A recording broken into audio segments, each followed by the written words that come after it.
Welcome to Shukla study point. आप सभी का स्वागत है आपके अपने YouTube channel Shukla study point में। मैं शिवम शुक्ला आप सभी दोस्तों का हार्दिक स्वागत करता हूं। दोस्तों, आज की वीडियो के अंतर्गत हम बात करेंगे शिक्षा शास्त्र अर्थात एजुकेशन के पेपर 1 के बारे में। चैप्टर 1 के अंतर्गत हम सारे मुद्दों को देखेंगे। आखिरकार अध्याय 1 में क्या क्या चीज़ें आपके पाठ्यक्रम के अकॉर्डिंग संकलित की गई हैं, जो कि एग्जाम पॉइंट ऑफ व्यू से बहुत ही महत्वपूर्ण है। और साथ ही साथ एक प्रकार से इस लेक्चर के अंतर्गत चैप्टर 1 के बारे में संपूर्ण नॉलेज इसी वीडियो के अंतर्गत, मात्र एक वीडियो के अंतर्गत आपको देने वाला हूँ। तो सबसे पहले रिक्वेस्ट आपसे यही रहेगी कि वीडियो को एकदम अंत तक देखने का प्रयास करें। और इसी प्रकार से आपको चैप्टर 2, 3, 4, 5 या इसी प्रकार से सोशियोलॉजी, इसी प्रकार से हिंदी साहित्य, इसी प्रकार से इंग्लिश लिटरेचर या इसी प्रकार से संस्कृत साहित्य या इसी प्रकार से मनोविज्ञान, फिलोसॉफी या इसी प्रकार से शिक्षा शास्त्र, तो ये चल ही रहा है। इसी प्रकार से जो अन्य विषय वस्तु हैं आपकी पॉलिटिकल साइंस, इकोनॉमिक्स, इसी प्रकार से जो अन्य विषय वस्तु जैसे हिस्ट्री वगैरह हो गए, प्राचीन और मध्यकालीन, इन सभी से संबंधित लेक्चर्स आपके चैनल पर जल्द ही उपलब्ध होंगे। हालांकि कुछ जो है अपलोडेड है लेक्चर, उनको देख लीजिएगा, लेकिन एक प्रकार से एक श्रृंखला के रूप में बोर्ड पर अच्छे से आपको समझाने का प्रयास करूंगा। साथ ही साथ मेरे प्यारे दोस्तों, सारे के सारे जो डाउट्स होंगे एक ही वीडियो के अंतर्गत आपको उस चैप्टर से सारे क्लियर हो जाएंगे। जो डाउट्स बचता है उसके बाद में आप कमेंट सेक्शन में नीचे लिख देंगे, उसका डाउट आपका ले लिया जाएगा। इसी के साथ ही साथ मैं यहाँ बताने का यह प्रयास कर रहा था, अगर आपको इन सभी जो है सब्जेक्ट संबंधित लेक्चर चाहिए तो आप हमारे चैनल शुक्ला स्टडी पॉइंट की सदस्यता ग्रहण कर ले, मतलब सब्सक्राइब कर लीजिए और बेल आइकन को प्रेस कर दीजिए। साथ ही साथ यूनिवर्सिटी और कॉलेज एग्जाम्स को लेकर के जो भी अपडेट आती रहती है मैं उसको भी बताता रहता हूं, तो आप बड़े आसानी से जुड़ करके हमारे चैनल से अच्छी से तैयारी एवं अच्छी से अच्छी जानकारी प्राप्त कर सकते हैं। इसी प्रकार से अगर आपको जो है IAS PCS की तैयारी करनी है तो हमारे दूसरे चैनल शुक्ला IAS एकेडमी नाम से हमने बनाया है, उसको सब्सक्राइब कर लीजिए। उसकी लिंक डिस्क्रिप्शन बॉक्स में मैं दे दूँगा, उसको देख लीजिएगा, तो वहाँ से आप अपनी तैयारी कर सकते हैं IAS PCS की। चलिए बात करते हैं बिना समय गवाए BA प्रथम वर्ष के बारे में, शिक्षा शास्त्र के बारे में, शिक्षा शास्त्र के प्रथम प्रश्न पत्र के बारे में चर्चा करेंगे। प्रथम प्रश्न पत्र का नाम क्या है? तो प्रथम प्रश्न पत्र का नाम है शिक्षा के सिद्धांत। शिक्षा के सिद्धांत को अंग्रेजी में हम क्या कहते हैं? Principles of education. अब क्या क्या एजुकेशन के क्या क्या प्रिंसिपल्स हैं, मतलब क्या क्या सिद्धांत हैं, उसके बारे में इस पेपर के अंतर्गत पूरी हमको सिनेरियो जाननी पड़ती है। तो कहीं ना कहीं पे आपको सबसे पहले जब भी कोई विषय वस्तु आप पढ़ने बैठे तो पेपर का क्या नाम है उससे निर्धारित करें कि आखिरकार आपके प्रश्न पत्र के अंतर्गत क्या क्या चीज़ समाहित हो सकती है। तो शिक्षा में जितने भी सिद्धांत आप देखेंगे इधर उधर से, शिक्षा क्या या फिर इसी प्रकार तमाम सारे सिद्धांत आगे आप देखेंगे, कौन कौन से सिद्धांत आते किन व्यक्तियों ने दिए हैं, उन सभी को इसके अंतर्गत चर्चा करेंगे। जो मेन फोकस होगा शिक्षा को लेकर के, शिक्षा के सिद्धांत को लेकर के। वैसे शिक्षा का एक प्रकार से जो स्वरूप है, विस्तार है, बहुत अत्यंत व्यापक है। शिक्षा को हम संकुचित अर्थ में नहीं ले सकते, लेकिन एक प्रकार से शिक्षा के दो अर्थ होते हैं, एक संकुचित होता है, एक व्यापक होता है, अभी हम समझेंगे। तो कहीं ना कहीं पे आपको शिक्षा के सिद्धांत के, मतलब शिक्षा के समस्त पहलुओं को, शिक्षा के सिद्धांत को, इन सभी को समझना है। उसके अंतर्गत चैप्टर 1 जब भी हम किसी विषय वस्तु की पढ़ते हैं तो सबसे पहले उसके बारे में हमको जान लेना अति आवश्यक होता है। तो चैप्टर 1 का आपके नाम है सिंपल सा, क्या नाम है मेरे प्यारे दोस्तों? चैप्टर 1 का, चैप्टर 1 का आपके नाम है शिक्षा। अब शिक्षा के साथ साथ ये चिन्ह होता है, इसका मतलब होता है कि इसी के अंतर्गत और बातें बताई जा रही इसी के परिप्रेक्ष्य में। यहाँ पर देखें अर्थ, शिक्षा का अर्थ के बारे में, मतलब शिक्षा के अर्थ के बारे में चर्चा करनी है, शिक्षा के परिभाषा के बारे में, शिक्षा के प्रकृति के बारे में और शिक्षा के विषय क्षेत्र के बारे में हमको चर्चा करनी है। शिक्षा को अंग्रेजी में एजुकेशन, अर्थ को मीनिंग, परिभाषा को डेफिनेशन, प्रकृति को नेचर एवं विषय क्षेत्र को हम स्कोप के नाम से जानते हैं। ध्यान रखने योग्य यहाँ पर बात यह है कि शिक्षा की संरचना को लेकर के कभी आपसे प्रश्न पूछ ले तो शिक्षा का विषय क्षेत्र जो होता है उसी को हम शिक्षा की संरचना भी कहते हैं, शिक्षा का स्वरूप उसी को कहते हैं। तो आपको स्ट्रक्चर ऑफ एजुकेशन पूछे तो आपको यहाँ पर जो मुद्दे हमने लिखे हैं इसको भी बताने का प्रयास करूँगा। ये विषय क्षेत्र भी हैं और विषय क्षेत्र और भी हैं, उन सभी को हम आज की वीडियो के अंतर्गत चर्चा करेंगे। तो मेन फोकस मेरा अर्थ, परिभाषा, प्रकृति और विषय क्षेत्र पर होगा। उसी के साथ साथ हम इसकी संरचना को भी समझने का प्रयास करेंगे। शिक्षा क्यों जरूरी है, शिक्षा का दैनिक जीवन में क्या महत्व है, शिक्षा का समाज पर क्या प्रभाव पड़ता है, शिक्षा से सामाजिक प्रक्रिया किस प्रकार से आगे बढ़ती है, शिक्षा के द्वारा समाजीकरण की प्रक्रिया किस प्रकार से प्रभावित होती है, शिक्षा किस प्रकार से एक मनुष्य के एक प्रकार से बौद्धिक विकास में सहायता करता है, जो है उसके बाद में बौद्धिक विकास के साथ साथ उसके अन्य जो है चिंतनशील विचारधारा किसी मनुष्य की होती है तो उसमें भी शिक्षा का कार्य होता है। अगर कोई व्यक्ति एक प्रकार से आपके सामने बोल रहा है, आपसे बातचीत कर रहा है, उसमें भी कहीं ना कहीं पे शिक्षा है। इसी के साथ साथ जहाँ समाज है वहाँ शिक्षा है, और जहाँ शिक्षा है वहाँ मनुष्य एक प्रकार से सभ्य है और तमाम प्रकार की चीज़ें कर रहा है। तमाम सारी जो दैनिक क्रियाएं हो रही हैं, वार्षिक क्रियाएं, मंथली क्रियाएं हो रही हैं, जितनी भी क्रियाएं या प्रक्रियाएं हो रही हैं, सब कहीं ना कहीं पे शिक्षा पर आधारित हैं, शिक्षा से बनी हुई हैं। कोई विषय वस्तु आप पढ़ते हैं तो सर्वप्रथम आप वो शिक्षा के अंतर्गत ही पढ़ते हैं, तो सारे के सारी विषय वस्तु कुल मिलाकर के शिक्षा के अधीन है, शिक्षा से संबंधित है। तो आप शिक्षा एक प्रकार से एक विषय वस्तु है जो कि एक व्यापक स्तर पर समाज में, एक व्यापक स्तर पर हर एक क्षेत्र में फैली हुई है। आइए बात करते हैं उस शिक्षा की जो कि व्यापक अर्थ में जो है संपूर्ण की मतलब संपूर्णता की परिभाषा देती है। मतलब इसका सीधा सा ये होगा, शिक्षा को अध्ययन की सुविधा के हिसाब से मैं बता दूं एक बात, मैं आपको बता दूं कि इस वीडियो को आप लास्ट तक देखिए। अब ये मत कहिएगा कि सर आप ऐसे ओरली सारी चीज़ें बता रहे हैं, जब तक उसकी भूमिका नहीं समझ में आएगी तब तक आपको कोई मुद्दा नहीं समझ में आएगा। कुछ लोग इसमें मेरे कमेंट में बोलेंगे, बहुत सारे लोग पुरानी वीडियोज़ में 1-2 वीडियो में बोला कि सर आप जो है बहुत ज़्यादा जो है बोलते हैं शुरुआत में। तो भैया शिक्षक का एक परम कर्तव्य होता है बोलना। अनुच्छेद 19A भी तो कहता है कि बोलना आपको भी स्वतंत्रता है, मुझको भी स्वतंत्रता है। तो बोलने से क्या होगा, आपके और मेरे के बीच में क्या बनेगा, तारतम्य बनेगा। बोलेंगे तभी ना समझा पाएंगे ना। तो ऐसे व्यक्ति अगर मेरी वीडियोज़ को देख रहे हैं तो प्लीज़ वीडियो को ना देखें, साफ साफ बात। तो जो व्यक्ति वीडियो से लाभान्वित हो सके, वैसे सारे के सारे व्यक्ति वीडियो से लाभान्वित होंगे। ऐसे समझाने का प्रयास करूंगा कि सारे के सारे जो पॉइंट्स होंगे आपके माइंड में घुसेंगे, और पिछले 5-6 सालों से जो पूछी जा रही प्रक्रिया है, किस प्रकार के क्वेश्चन पूछे जा रहे हैं, इस वीडियो को देखने के बाद में मतलब उन सभी मुद्दों को देखते हुए इस चैप्टर से कैसे प्रश्न पूछे गए हैं, उन सभी को हमने इसमें बताने का प्रयास किया, उसमें लेने का प्रयास किया लेक्चर के अंतर्गत।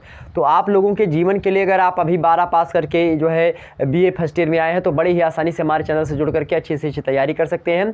तो लास्ट तक वीडियो देखने के बाद में कॉन्फिडेंस लेवल आपका एक प्रकार से ऊपर उठेगा, और आपके अंदर ये लगेगा कि हाँ मैं जो है BA की पढ़ाई करता हूँ। तो आप कॉलेज में जा रहे हैं या नहीं जा रहे हैं, घर पर हैं, आप हाउस वाइफ हैं या क्या हैं, उससे मुझे नहीं मतलब है। आप बड़ी आसानी से अपनी तैयारी इस चैनल से जुड़ करके कर सकते हैं और अच्छा से अच्छा नंबर प्राप्त कर सकते हैं। कॉलेज जाने वाले बंदे से आप अच्छा नंबर प्राप्त कर सकते हैं घर बैठे, अब ठीक बिल्कुल फ्री में यूट्यूब पर। चलिए शुरू करते हैं अब हम शिक्षा को लेकर के। तो हाँ मैं बता रहा था, सबसे पहले भूमिका आपको समझ लेनी अति आवश्यक है। यहाँ पर भूमिका मैं बता दूं, उसके बाद में उनकी परिभाषाओं को हम एक एक करके समझाने का प्रयास करते हैं। परिभाषाओं को चुटकियों में एकदम से याद करवा देंगे आपको। ये सारे के सारे जो मुद्दे लिखे हुए हैं यहाँ पर अभी आपके माइंड में एकदम से इंक्लूड करने वाले हैं, अपने माइंड को खोल कर बैठ जाइएगा। ओके चलिए, तो मैं बता दूँ आपको, शिक्षा जो होती है, शिक्षा जो शब्द है उसका 2 अर्थों में मतलब कि उसका 2 एक प्रकार से 2 उसके पहलू हैं शिक्षा के। तो 2 विचारधाराओं के बारे में हम बात करेंगे। जैसे मान लेते हैं शिक्षा का तो एक हो गई है मार्कर है, मान लेते हैं मार्कर क्या है, एक शिक्षा है। मार्कर क्या भैया, एक शिक्षा है। अब इस मार्कर से अगर हम कैप को अलग कर दें यहाँ पर, तो कैप भी शिक्षा का अंग है और मार्कर भी शिक्षा का अंग है। मार्कर बड़ा है इसीलिए इसको व्यापक शिक्षा हम बोल सकते हैं, और इसका कैप छोटा इसलिए हम इसको क्या बोल सकते हैं, इसको हम संकुचित शिक्षा। तो संकुचित शिक्षा क्या है, जो स्कूली शिक्षा होती है, अर्थात बच्चा पैदा हुआ घर में, उसके माता पिता ने 5 साल या 3 साल का इंतजार किया, PG मतलब कि जो है आपका जो है UG जो होता नहीं नीचे वाला जो है क्या बोलते हैं उसको, नर्सरी KG, तो इन सब में बच्चा प्रवेश करता हुआ 1 2 3 4 5 6 7 पढ़ता हुआ चला जाता है। तो कहीं ना कहीं पे यह जो बच्चा पढ़ता है, जो स्कूली ग्रहण ज्ञान जो आप पढ़ते हैं कि हाँ फर्स्ट पढ़ा, सेकंड पढ़ा, थर्ड पढ़ा, ये पढ़ा, तो ये सब मेरे प्यारे दोस्तों आपका संकुचित अर्थ में शिक्षा होती है। संकुचित मतलब कि क्या, बहुत छोटी सी संकीर्ण धारा, शिक्षा की संकीर्ण धारा को हम संकुचित विषय वस्तु के अंतर्गत रखेंगे शिक्षा के। वहीं बात करें शिक्षा के व्यापक अर्थ में, तो मनुष्य जब से पैदा होता है और जब तक मर नहीं जाता, मतलब देह अंत तक, जब तक उसका देह का अंत नहीं हो जाता, शरीर का अंत नहीं हो जाता, तब तक जो होता है मनुष्य सीखता रहता है। मतलब उसका अधिगम की जो प्रक्रिया होती है, शिक्षा शास्त्र में एक अधिगम टर्म होता है। अधिगम आप सेकंड ईयर में जाकर के एक चैप्टर ही पढ़ेंगे। एक अधिगम मतलब होता है सीखना। आप कुछ भी चीज़ सीख रहे हैं, जो दुनिया की कोई भी वस्तु, दुनिया की कोई भी जानकारी अगर आप प्राप्त कर रहे हैं, तो कहीं ना कहीं पे वह अधिगम है, और उस अधिगम में कहीं ना कहीं पे क्या संपूर्णता, मतलब पूर्ण रूप से शिक्षा का योगदान है। बिना शिक्षा के आप किसी भी चीज़ को ग्रहण नहीं कर सकते, एग्जॉर्ब नहीं कर सकते। तो शिक्षा एक प्रकार से मनुष्य के पैदा होने से लेकर के मनुष्य के देह अंत तक, मतलब मर जाने तक के समय काल तक व्यक्ति जो सीखता रहता है, वह किसके माध्यम से सीखता है, शिक्षा के माध्यम से सीखता है। हमारे विचार कैसे हैं, आपके विचार कैसे हैं, यह डिनोट किस पर करता है, या शिक्षा पर डिनोट करता है। शिक्षा के माध्यम से ही हम और आप आपस में बातें करते हैं, हमारी वार्तालाप आपसे होती है। जो व्यक्ति स्कूल नहीं गया है उसके अंदर भी शिक्षा है। तो कहते नहीं गाँव में कि भैया ये जो है पढ़े नहीं, ये कढ़े हैं। तो कढ़ना भी एक प्रकार से शिक्षा के अंतर्गत आता है, पढ़ना भी शिक्षा के अंतर्गत आता है। तो शिक्षा एक व्यापक विषय वस्तु है, इसको संकुचित या संकीर्ण धारा में हम नहीं पिरो सकते। शिक्षा समुद्र है, शिक्षा एक प्रकार से समुद्र है जिसमें बहुत सारे लोग हमेशा गोता लगाते रहते हैं। और शिक्षा को एक प्रकार से उसका ना तो आदि है ना अंत है। शिक्षा का खात्मा कहीं संभव ही नहीं है, यह बात भी आपको पता होनी चाहिए। जैसे एक प्रकार शिक्षा, मैं बता दूं दोस्तों, शिक्षा एक शेरनी का दूध है जो जितना पीता है उतना ही दहाड़ता है। तो शिक्षा एक प्रकार से खत्म होने वाली वस्तु नहीं है। जिस प्रकार से गीता में भगवान श्री कृष्ण ने कहा कि नैनम छिद्यन्ति शस्त्राणि नैनम दहति पावका न चैनम क्लेदयन्ति यापो न शोषयति मारुतः। जिस प्रकार से नैन अर्थात आत्मा अजर अमर और अविनाशी है, ना तो उसको शस्त्रों के द्वारा भेदा जा सकता है। नैनम छिद्यन्ति शस्त्राणि, ना तो शस्त्रों के द्वारा भेजा जा सकता है। नैनम छिद्यन्ति शस्त्राणि नैनम दहति पावका, ना तो अग्नि के द्वारा उसको जलाया जा सकता है। ना चैनम क्लेदयन्ति यापो ना शोषयति मारुतः, ना जल में उसको डुबोया जा सकता है, ना वायु के द्वारा उड़ाया सुखाया जा सकता है। मेरे प्यारे दोस्तों, आत्मा क्या है? अजर है। अजर मतलब क्या होता है? आ और जर अलग करेंगे। आ मतलब होता है नहीं, जर मतलब होता है वृद्धावस्था। तो जो वृद्धावस्था को ना प्राप्त हुआ अजर हो गया। आमर मतलब कि जो कभी मरे ना, आ अलग कर दीजिए। आ मतलब नहीं, मर मतलब मरना। तो क्या हो गया? ना तो कभी मरता हो, ना कभी वो वृद्ध होता हो। अविनाशी मतलब क्या होता है? नहीं विनाशी मतलब कि जिसका विनाश ना हो। तो इसी प्रकार से आत्मा है। ठीक इसी प्रकार से क्या है? शिक्षा है। शिक्षा किससे बनती है? मान लेते हैं शिक्षा बनने की प्रक्रिया क्या होती है। तो शिक्षा भैया आपके विचारों से बनती है। शिक्षा विचारों का एक पुंज होता है। और विचार किससे निकलते हैं? तो विचार शिक्षा से बनते हैं और शिक्षा के द्वारा विचार बनाए जाते हैं। जैसे मान लेते हैं हम पैदा हुए, संस्कृति एक चीज़ आपने सुना होगा, संस्कृति एक पीढ़ी से दूसरी पीढ़ी में हस्तांतरित होती है। उसी संस्कृति के द्वारा आपके माँ बाप के द्वारा आपको कुछ बातें बताई जाती हैं। तो उनके कुछ विचार होते हैं जो आपके अंदर आते हैं, आप उसको एग्जॉर्ब करते हैं, आप उसको में ग्रहण करते हैं। और उस प्रकार से आपका बच्चा होता है तो आप उसको उस चीज़ों को ग्रहण करवाते हैं। जी, तो स्वागत है फिर से एक बार आपका। चूँकि जो है लाइट चली गई थी, इस वजह से थोड़ा जो है वीडियो को रोकना पड़ा था। फिर से मैं आ चुका हूँ। तो मैं आपको यह बता रहा था मेरे प्यारे दोस्तों कि शिक्षा जो होती है संस्कृति के द्वारा एक पीढ़ी से दूसरी पीढ़ी में हस्तांतरित हो जाती है। अब यहाँ पर समझने वाली बात है, आपके पिताजी ने आपको कुछ और बताया था, लेकिन परिस्थिति के हिसाब से आपके विचारों में और आपके पिताजी के विचारों में क्या हुआ? धीरे धीरे थोड़ा सा संशोधन होना प्रारंभ हुआ। संशोधन हुआ मतलब आपके पिताजी ने आपको कुछ दूसरी बातें बताई थी, उस बातों को आपने एब्जॉर्ब किया, स्वीकार किया। उसके बाद में आपने जो पढ़ा लिखा अपने हिसाब से दैनिक समाज से सीखा, कुछ कुछ विद्यालय से सीखा, कुछ औपचारिक शिक्षा के माध्यम से, कुछ अनौपचारिक शिक्षा के माध्यम से, कुछ नौपचारिक शिक्षा के माध्यम से, तमाम प्रकार के शिक्षा के माध्यम से आपने जो सीखा है उसको अपने पिताजी के विचारों पर क्या करेंगे? पिताजी के विचारों पर लागू करेंगे। पिताजी के विचारों पर एक प्रकार से उसको पिरोएंगे। और जब पिताजी के विचारों को अपनी अनुभव के द्वारा पिरोएंगे तो कहीं ना कहीं पे आपका विचार कुछ अलग तरीके से आएगा। और आपका विचार जो होगा अलग तरीके से आएगा, वह आप अपने बच्चों के अंतर्गत देंगे। आपका बच्चा वह दूसरी तरीके से पढ़ेगा, वह अपने अनुभवों को उन विचारों पर ठूसेगा और इस प्रकार से उन विचारों के माध्यम से वो अपने बच्चे को देने का प्रयास करेगा। एक प्रकार से यह प्रक्रिया चलती रहती है समाज में। और जब यह प्रक्रिया चलती रहती है तो इसी प्रक्रिया को एक प्रकार से हम क्या कहते हैं? इसी प्रक्रिया को हम संस्कृति कहते हैं। मेरे प्यारे दोस्तों, क्या कहते हैं इस प्रक्रिया को? तो इस प्रक्रिया को हम संस्कृति के नाम से जानते हैं। वहीं आपको बताना चाहूँगा मेरे प्यारे दोस्तों, संस्कृति तो हो गई आपकी। संस्कृति किससे चलती है? शिक्षा से चलती है। एक टर्म आता है समाज, अभी हम समझेंगे और आगे समाज क्या होता है। हालांकि चलिए इसमें मैं समझूंगा इन सभी मुद्दों को। अब आपको यहाँ पर मैं बता दूँ एक एक मुद्दे को। अब यहाँ तक तो हमने शिक्षा के बारे में एक मोटा जानकारी प्राप्त कर ली है कि आखिरकार शिक्षा होता क्या है। शिक्षा क्या विद्यालयी ज्ञान ही शिक्षा कहलाता है? नहीं, बिल्कुल नहीं। विद्यालयी ज्ञान ही शिक्षा नहीं कहलाता है। शिक्षा हर एक ऐसा सीखने की प्रक्रिया, हर एक ऐसा ज्ञान होता है जो आपको किसी के द्वारा भी मिल जाए तो वही शिक्षा होती है। चाहे वो आपका टीचर हो या ना हो। कोई छोटा बच्चा है, अगर आपको कोई बातें बताता है जो आप नहीं जानते हैं, अगर उस बात को आप स्वीकार करते हैं, आप उस बात से कुछ सीखते हैं, तो वह व्यक्ति आपका गुरु, व छोटा बच्चा आपका गुरु हो जाता है। और एक प्रकार से आप उससे उसके द्वारा जो बताई गई चीज़ें उनको सीखा, तो एक प्रकार से जो आपने सीखा वह भी एक शिक्षा है। तो कहीं ना कहीं भी मेरे प्यारे दोस्तों दोस्तों शिक्षा संपूर्ण जगत में क्या है, विराजमान है। जिस प्रकार से वायु सर्वत्र विद्यमान है, उसी प्रकार से शिक्षा जो है सर्वत्र विद्यमान है। आपसे एग्जाम में कभी भी प्रश्न पूछे शिक्षा को लेकर के, आप जितने भी बातें हमने बताई है आत्मा से जोड़ करके या फिर तमाम सारी चीज़ें जो हमने बताई है इसको लिख देंगे, मैं बता रहा हूँ एग्जामिनर एकदम से प्रसन्न हो जाएगा। और आपको जैसे 10 नंबर का क्वेश्चन है तो आपको 9 से 8 नंबर देने का एक प्रकार से फुल प्रयास करेगा वहाँ। बस आपकी स्वच्छता थोड़ी ये होनी चाहिए लिखने में। शंकराचार्य लिखा है तो शंकराचार्य समझ में आए कि हाँ शंकराचार्य लिखा है, इसमें उनको गलती ना मिले। तो ऐसे मुद्दे आपको देखना है। अब यहाँ पर आपसे प्रश्न उठेगा, ऐसे मान लेते हैं जो लिखित वाले हैं उनसे प्रश्न पूछेगा, शिक्षा का अर्थ बताते हुए उसकी विभिन्न विद्वानों के द्वारा दी गई परिभाषाओं पर चर्चा करते हुए उसके विशेष प्रकृति की विवेचना कीजिए, ऐसे प्रश्न पूछेगा। तो लिखित वालों आप समझ लीजिए जो हमने बताया इन सभी मुद्दों को आप लिख सकते हैं।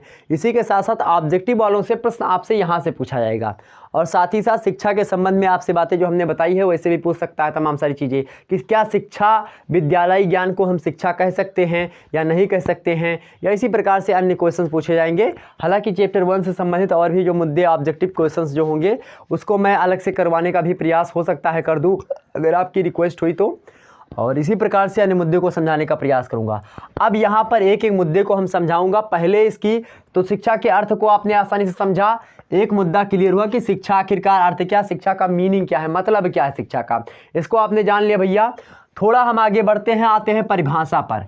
परिभाषा को अंग्रेजी में डेफिनेशन कहते हैं, आप सभी लोगों को पता है, बहुत जानकार हैं आप।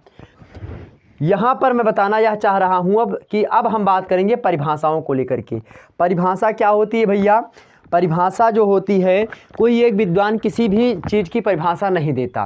जैसे मान लेते हैं हम जिस तरह से पढ़ाते हैं ज़रूरी नहीं कि वैसा कोई दूसरा भी पढ़ाता हो, वो थोड़ी दूसरे तरीके से पढ़ाएगा। हो सकता है जो उस बंदे ने पढ़ाया और दूसरे बंदे ने उसको अलग तरीके से पढ़ाया, तो एक ही टॉपिक को अलग अलग शिक्षकों के द्वारा अलग अलग तरीके से पढ़ाया जा सकता है। ठीक इसी प्रकार से एक टॉपिक को, एक टॉपिक की परिभाषा देने के लिए क्या एक बंदे या एक व्यक्ति या एक जो है महोदय के द्वारा अगर दी गई परिभाषा को हम एब्जॉर्ब कर लें, स्वीकार कर लें, तो एक प्रकार से यह क्या होगा, शिक्षा की क्या होगी, एक प्रकार से उसकी मर्यादा का उल्लंघन होगा, उसका अपमान होगा मेरे प्यारे दोस्तों। इसलिए अगर शिक्षा को हम एक विद्वान के अनुसार समझेंगे तो शिक्षा की एक प्रकार से क्या हो जाएगी, शिक्षा की मर्यादा भंग हो जाएगी। इसलिए हमको यहाँ पर कोई भी विषय वस्तु आप पढ़ते हैं तो हर एक विषय वस्तु को पढ़ने में मेरे प्यारे दोस्तों कहीं ना कहीं पे आप 3-4 विद्वानों, 4 विद्वानों, 5 विद्वानों, सब विद्वानों का 6-7 विद्वानों का सहारा लेते हैं।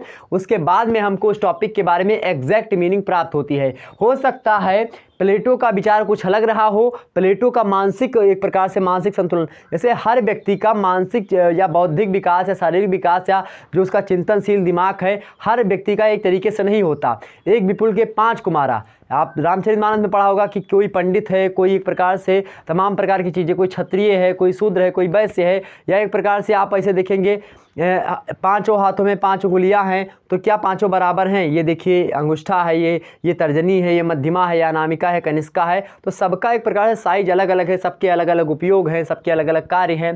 तो इसी प्रकार से अलग मान लेते प्लेटो का माइंडसेट को दूसरी तरीके से था। उन्होंने उस परिमाण शिक्षा को लेकर के प्लेटो ने कहा कि शिक्षा बालक के शरीर और आत्मा में सभी सौंदर्य और पूर्णता का क्या है, विकास करती, जिसके वह योग्य होता है। लेकिन अरस्तु ने उसी टॉपिक को स्वस्थ शरीर में स्वस्थ मस्तिष्क का विकास होता है, इसको कैसे कह दिया? तो इन सभी चीज़ों को समझने के लिए 2, 3, 4, 5 माइंड सेट का सहारा लेना अति आवश्यक होता है।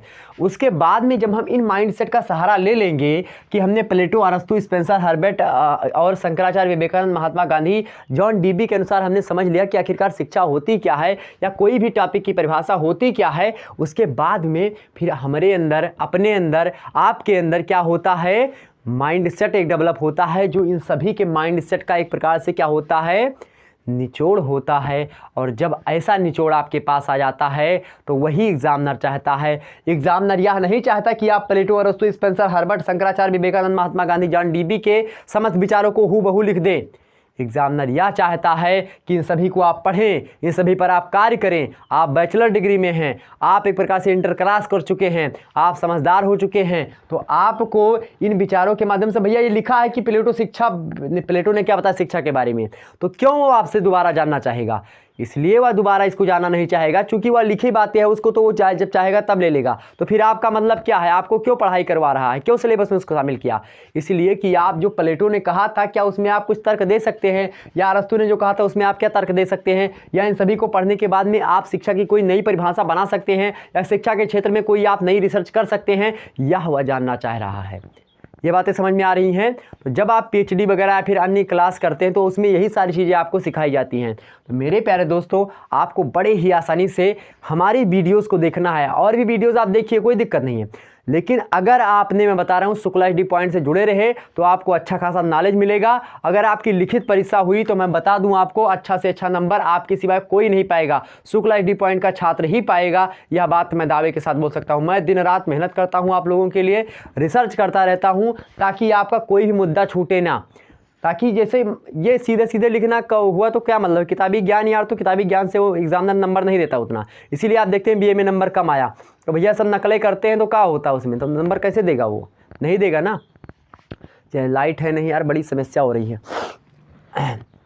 चलिए, तो हम अब एक एक मुद्दे को समझेंगे। ये सारी बातें जो हमने बता रहे हैं अगर आपको अच्छी लग रही तो फटाफट से वीडियो को लाइक करें और वीडियो को शेयर करिए मेरे प्यारे दोस्तों, ठीक। और चैनल को एक प्रकार से आगे बढ़ाए ताकि जो है तमाम सारे जो स्टूडेंट हैं उनको भी ज्ञान प्राप्त हो सके और अच्छी से अच्छी तैयारी अपनी वह कर सके। ओके, चलिए पहला बात करते हैं प्लेटो के अनुसार। प्लेटो ने क्या परिभाषा दी शिक्षा की, इसको समझते हैं। प्लेटो एक प्रकार से जो है थे, एक विचारक थे, एक पाश्चात्य विचारक है प्लेटो, अरस्तु, ये सब पाश्चात्य विचारक है। पाश्चात्य विचारक मतलब जो यूरोपीय कंट्रीज़ के आसपास से हैं, मतलब कि यूरोप महाद्वीप में जो देश हैं उन देश से ये आए हैं प्लेटो, अरस्तु। इन सभी के बारे में किसी दिन विस्तार से अगर चर्चा करने का मौका मिला तो अवश्य करेंगे।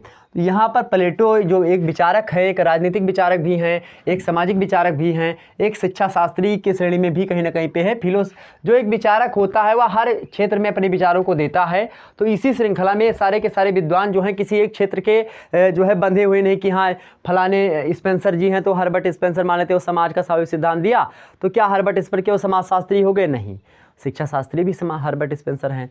हो सकता है जो हर्बर्ट स्पेंसर हैं या फिर और तमाम सारे विद्वान हैं वह दूसरे भी जो है विषय वस्तु को पढ़े लिखे हों।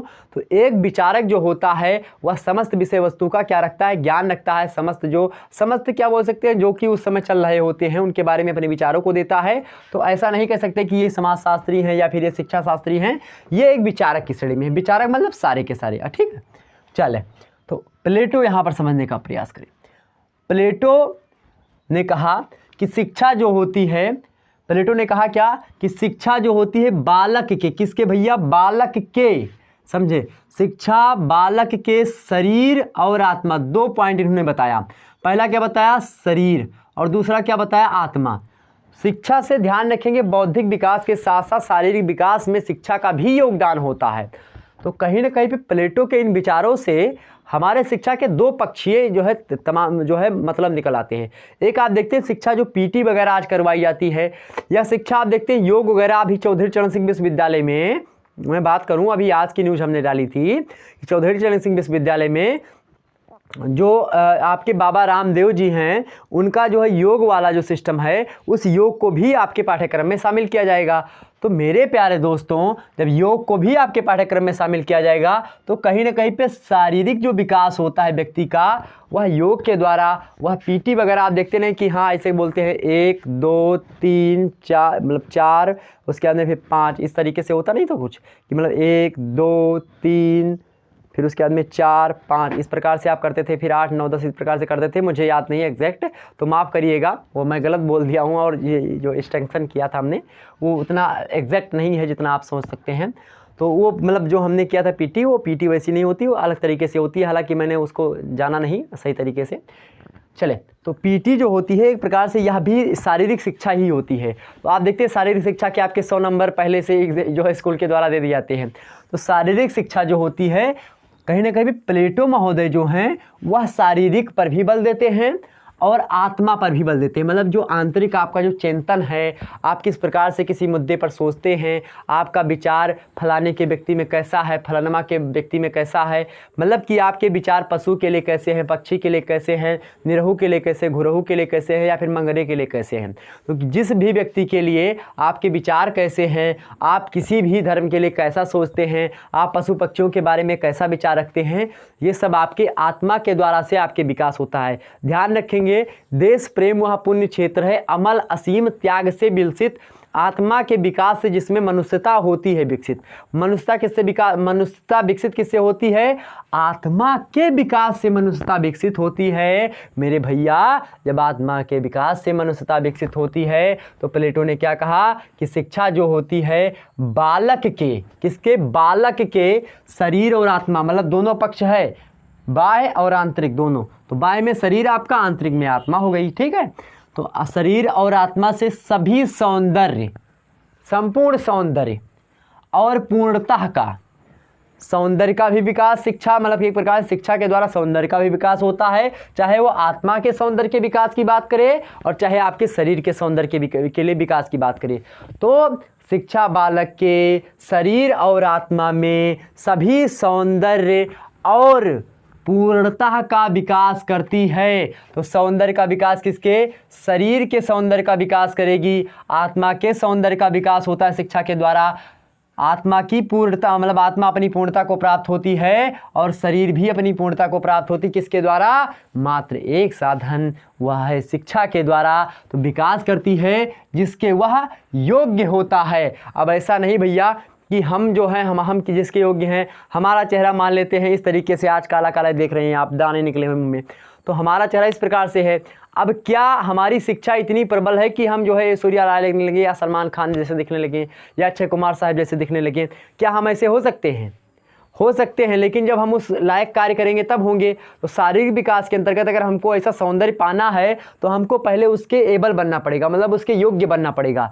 जब हम उसके योग्य होंगे तभी हमारा वह विकास करेगी, चाहे वह आत्मिक विकास हो, चाहे वह शारीरिक विकास हो, चाहे वह मानसिक विकास हो, चाहे वह बौद्धिक विकास हो। ओके, तो शिक्षा क्या करती है? शिक्षा बालक के शरीर और आत्मा में सभी सौंदर्य, क्या? सभी सौंदर्य और पूर्णता का विकास करती है जिसके वह योग्य होता है। मतलब हम जो है जिस प्रकार से देखते हैं, हम किसी दूसरे के जो है चेहरे को नहीं ले सकते या किसी दूसरे की तरह नहीं दिख सकते, या किसी जो मान लेते कोई व्यक्ति पढ़ा रहा है तो उसके जैसा हम एकदम से एग्जैक्ट नहीं पढ़ा सकते।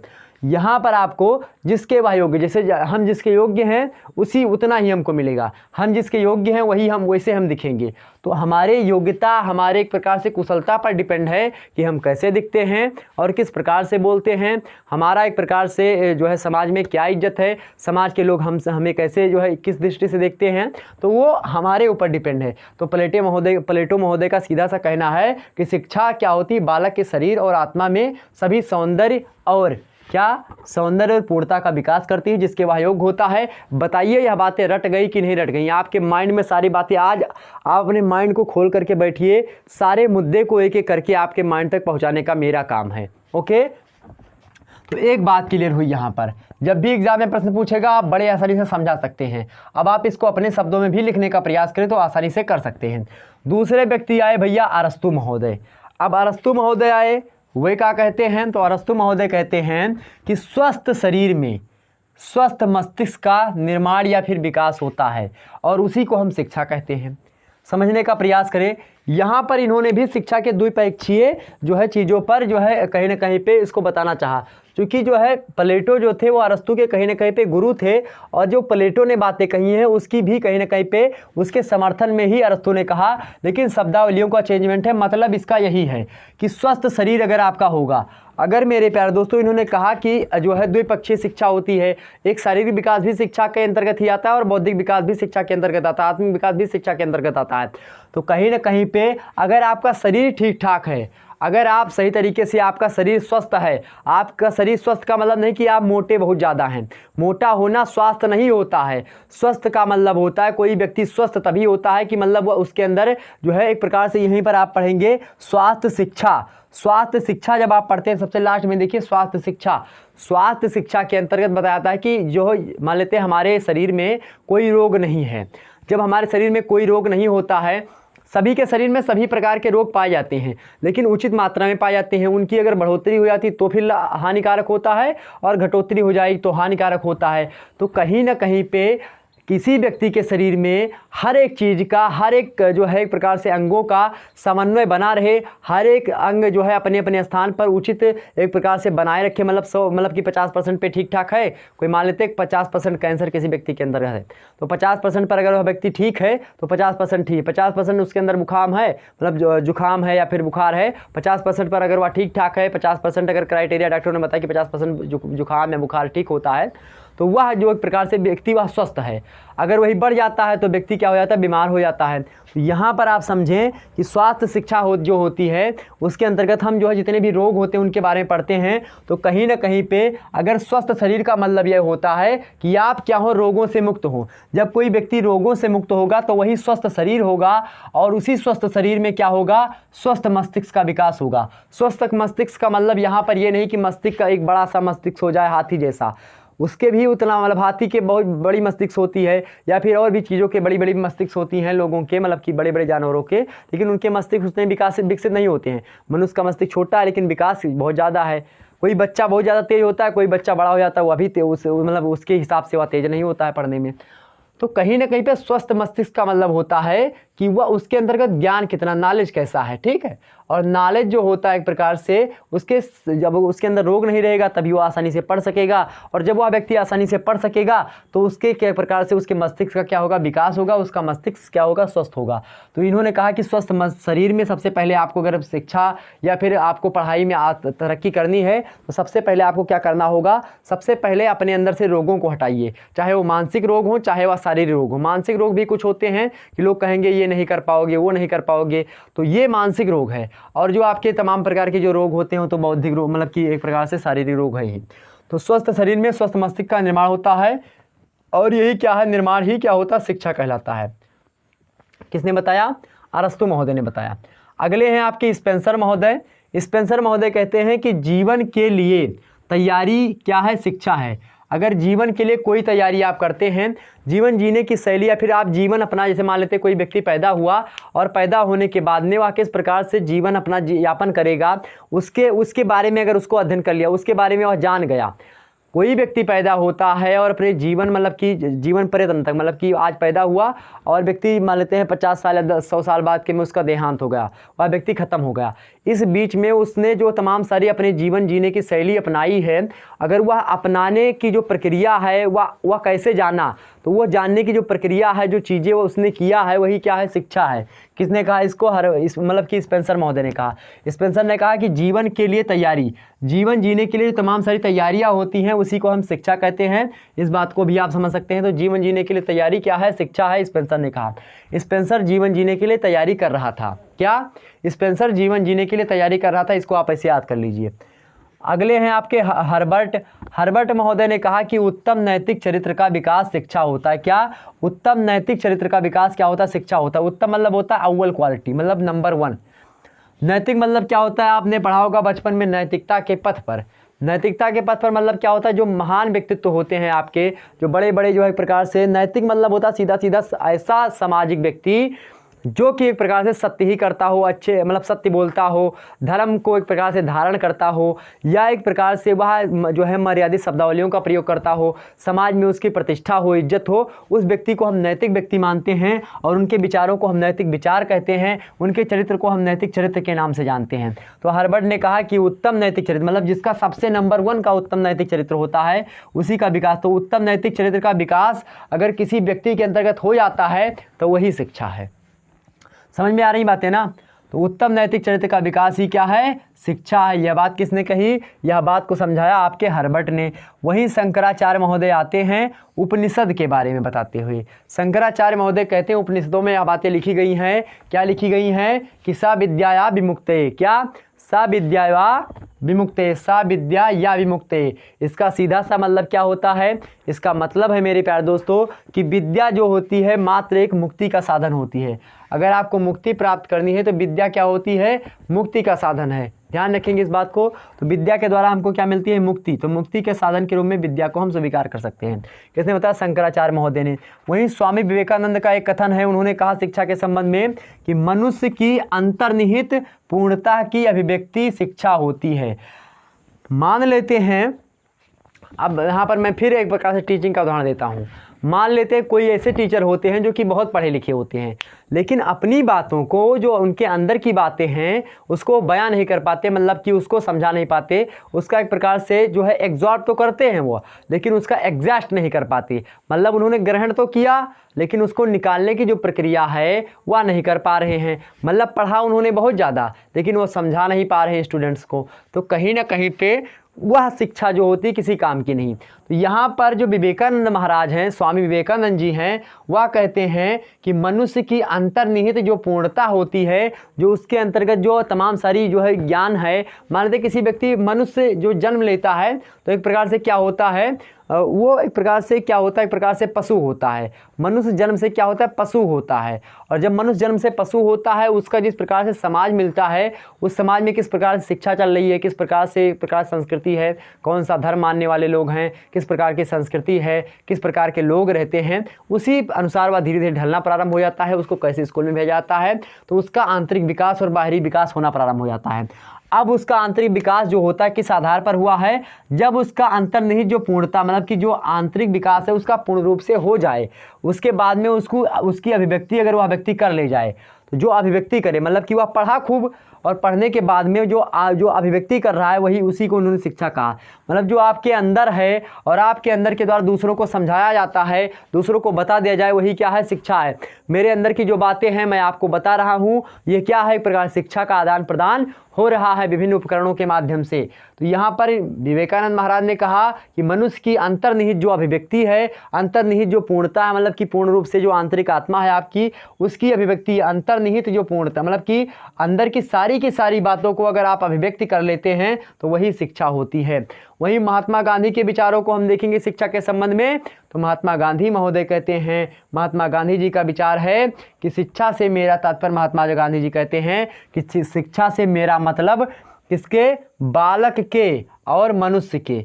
इन्होंने यहाँ पर देखिए, प्लेटो ने क्या कहा कि शिक्षा बालक की, लेकिन यहाँ पर महात्मा गांधी ने इसको थोड़ा विस्तृत किया कि शिक्षा से मेरा तात्पर्य, इन्होंने कहा दिस इज माय ओपिनियन। महात्मा गांधी ने कहा कि शिक्षा से मेरा तात्पर्य बालक के और मनुष्य के शरीर, मन और आत्मा, तीन। यहाँ पर क्या बताया था, शरीर और आत्मा, प्लेटो ने। लेकिन इसी बात में और थोड़ा विस्तृत फॉर्म में इन्होंने, महात्मा गांधी जी ने कहा कि मनुष्य के शरीर, मन और आत्मा। चूंकि मन और आत्मा में अंतर वही व्यक्ति स्थापित कर सकता है जिसके पास गीता का ज्ञान होता है, और महात्मा गांधी के पास गीता का प्रबल ज्ञान था। जब तक यह जो है महात्मा गांधी एक दातून करते थे, तब तक कहा जाता है कि वह एक अध्याय गीता का पढ़ लेते थे। गीता का मतलब भगवत गीता, श्रीमद् भगवत गीता। तो महात्मा गांधी श्रीमद् भगवत गीता का पाठ करते थे। दुनिया का कोई ऐसा सवाल नहीं है जो कि गीता में उसका उत्तर ना मिलता हो। तो गीता, जो भगवत गीता है, एक प्रकार से बहुत ऐसी महत्वपूर्ण पुस्तक है, ऐसी सांस्कृतिक विरासत है जो कि ना तो हिंदू मुस्लिम इसका मतलब नहीं है, हिंदू भी पढ़ते हैं उसको, मुस्लिम भी पढ़ते हैं, ईसाई, बौद्ध, पता नहीं कितने देश के लोग गीता को पढ़ते हैं, श्रीमद् भगवत गीता को पढ़ते हैं। तो कहीं ना कहीं पे महात्मा गांधी उसका जो है पठन पाठन करते थे, और उसके द्वारा इनके एक प्रकार से इनके अंदर जो है आप देखे होंगे, महात्मा गांधी के विचार सबसे अलग हुआ करते थे। जितने भी पाश्चात्य विचारक हैं उनके विचार अलग रख दीजिए, एक तसले में रख दीजिए उसको, और महात्मा गांधी के विचारों को अलग रख दीजिए एक तसले में, तो बराबर होता था। महात्मा गांधी बहुत अच्छे विचारक थे, लेकिन उनको ऐसा इन्वायरमेंट कहीं ना कहीं पे उतना सही तरीके से नहीं मिल पाया, लेकिन जहाँ भी उनको ऐसा इन्वायरमेंट मिला उन्होंने अच्छे कार्य किए हैं, बहुत ज़्यादा अच्छे कार्य किए हैं। कुछ जो है कोई व्यक्ति अच्छा कार्य करता है तो उस पर जो है एक प्रकार से उंगली बहुत सारे लोग उठाते हैं, तो ठीक है, कुछ गलत काम भी कुछ लोगों के द्वारा होते हैं, लेकिन दोनों पक्ष होते हैं किसी भी व्यक्ति के। हर एक व्यक्ति पूर्ण रूप से किसी भी सिचुएशन में तो सही उतर सकता है। मान लेते महात्मा गांधी उस समय सही थे जिस समय उन्होंने कोई कार्य किया था, लेकिन आज के परिप्रेक्ष्य में वही उनका कार्य जो है निंदनीय है, वही कार्य उनका सही नहीं माना जा रहा है। तो एक समय काल में कही गई बातें उसी समय काल के लिए सही होती हैं, किसी व्यक्ति के लिए सही होती हैं उस समय काल में, किसी के लिए गलत होती हैं। हो सकता है समय बीतता गया, वही बातें जो महात्मा गांधी ने या फिर कोई व्यक्ति ने कही थी किसी व्यक्ति ने, वह आगे चल के परिवर्तित हो जाती है। जैसे पुराने विचारक जो हैं, आप समाजशास्त्र पढ़ते होंगे, आप जो है इकोनॉमिक्स पढ़ते होंगे, उन्होंने कुछ विचार अलग दिए थे और धीरे धीरे समय परिवर्तित होता गया, उसमें चेंजमेंट आते गए, लोग अलग अलग तरीके से सारी चीज़ें करने लगे। पहले आप देखते हैं लोग जो है तमाम सारी चीज़ें पैंट पहनते थे, पैंट नहीं, पहले लोग धोती कुर्ता पहनते थे। अब धीरे धीरे पैंट का मतलब कि एक प्रकार से आप देखते हैं पतलून पैंट और शर्ट का विकास हुआ है, लोग पहनने लगी। इसके बाद में क्या हुआ, आप पैंट में भी देखते हैं कटा फिटा पैंट इधर उधर हो जाता है। तो सारे मुद्दे जो हैं आप एक प्रकार से परिवर्तन चला आ रहा है। अब आज के 20 साल या 30 साल पहले कोई फटा हुआ पैंट पहनता यहाँ पर रफू कराया हुआ, तो क्या उस समाज में हंसी ना होती? उसकी बिल्कुल होती। लेकिन अब सलमान खान साहब, शाहरुख खान या फिर इसी प्रकार से अजय देवगन साहब और उसके बाद में अक्षय कुमार, इन सभी ने 2 बार पैंट पहन लिया। अब उसका क्या चल गया, ट्रेंड चल गया कि नहीं, फटा पैंट पहनना अनिवार्य है और अवेलेबल है, मतलब सामाजिक दृष्टि से ठीक ठाक है, कोई हंसी नहीं उड़ाएगा, आज लोग पहन के घूम रहे हैं इधर उधर। तो कहीं ना कहीं पे मेरे प्यारे दोस्तों, ये सारे के सारे मुद्दे यहाँ पर आपको समझना होगा। हर एक व्यक्ति के विचार उसी समय काल के लिए सही होते हैं जिस समय में वह बातें कही गई थी। आज हो सकता है वह बातें गलत हो, तो इसमें हैरानी की कोई बात नहीं है। तो महात्मा गांधी जो थे गीता का ज्ञान रखते थे, इसीलिए इन्होंने शरीर और मन मतलब शरीर और आत्मा को तो इन्होंने अलग किया था, लेकिन प्लेटो को इतना ज्ञान नहीं था कि वह मन और आत्मा को अलग कर सके। यह ज्ञान गीता के द्वारा बताया गया और शायद इन लोगों की निगाहें वहाँ तक नहीं पहुँची जहाँ तक महात्मा गांधी की निगाहें पहुँची। महात्मा गांधी ने गीता को पढ़ा और यहाँ पर शरीर, मन और आत्मा को अलग किया। मन क्या होता है, आत्मा क्या होती है, इसको 2 मिनट में समझ लीजिए, उसके बाद में मैं लेक्चर को आगे बढ़ाता हूँ। मन जो होता है, आपका मन कहता, मान लेते हैं कि आपके किसी भाई का या फिर आपके गाँव का कोई व्यक्ति है और उसका जो है गन्ना लगा हुआ है सड़क के किनारे अलग। अब वह व्यक्ति जो है वहाँ पर नहीं है। अब आप क्या करते हैं, आपको एक प्रकार से आप उस सड़क से गुजर रहे हैं, आपका मन हुआ कि गन्ना हमको चूसना है। अब गन्ना चूसने के लिए आपको क्या करना पड़ेगा कि गन्ना चूस, तो मन कहता है आपको गन्ना चूसने का, आपका क्या कह रहा है, मन कह रहा है। तो मन जो कहता है वो गन्ना चूसने के लिए मन कह रहा है, लेकिन तुरंत वहीं पर आत्मा क्या कहती है, आत्मा कहती है कि रुको, फलाने का खेत है, वो बहुत ज़्यादा क्या है, एक प्रकार से झगड़ालू व्यक्ति है, अभी आएगा 4 सोंटा जो है हनेगा, उसके बाद में क्या होगा, सारे आपके जो है मन की जो भड़ास है वो निकल जाएगी।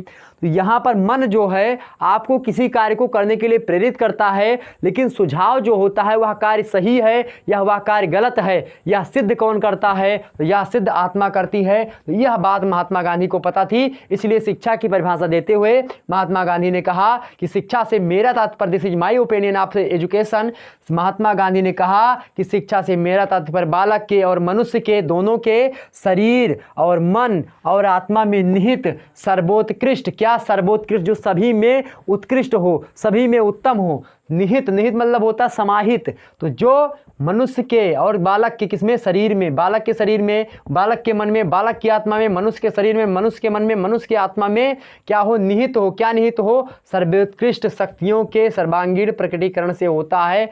क्या, शिक्षा से मेरा तात्पर्य बालक के और मनुष्य के शरीर, मन और आत्मा में निहित सर्वोत्कृष्ट शक्तियों के, सर्वोत्कृष्ट जो शक्तियाँ होती हैं, जो सबसे उत्तम शक्तियाँ होती हैं, सबसे उत्कृष्ट शक्तियाँ होती हैं, वह मन में जो समाहित हैं उसके, उसी का सर्वांगीण प्रकटीकरण, मतलब उसको सही तरीके से चौतरफा बहुमुखी प्रतिभा संपन्न जिसको कहते हैं, अगर कोई व्यक्ति है उसका सही तरीके से प्रकटीकरण कर पा रहा है, तो वही कहीं ना कहीं पे क्या है, वही मेरे प्यारे दोस्तों आपका, वही क्या होता है, शिक्षा होती है।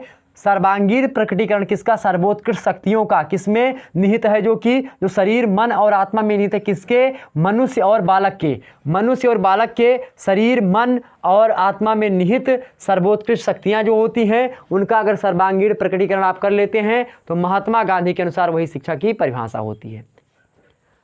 मुद्दा समझ में आ गया? आगे समझो। जॉन डीबी महोदय, आधुनिक विचारक शिक्षा शास्त्र के। आधुनिक विचारक क्या, प्राचीन विचारक भी ये रहे हैं, लेकिन अगर इन सब के हिसाब से देखें तो ये इनके सबसे से बाद में आए हैं जॉन डीबी। जॉन डीबी ने कहा कि शिक्षा जीवन की तैयारी मात्र नहीं होता। किसने कहा था जीवन की तैयारी?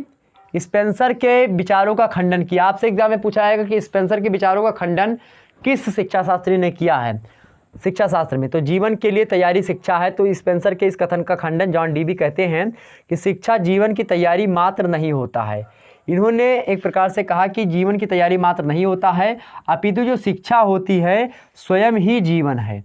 शिक्षा जीवन की तैयारी मात्र करना नहीं है, शिक्षा क्या है, स्वयं में जीवन है। हमने आपको बताया शिक्षा का तो ना तो आदि है ना शिक्षा का अंत है, ना शिक्षा का एक प्रकार से जन्म हुआ है, ना शिक्षा एक प्रकार से कभी मरेगी।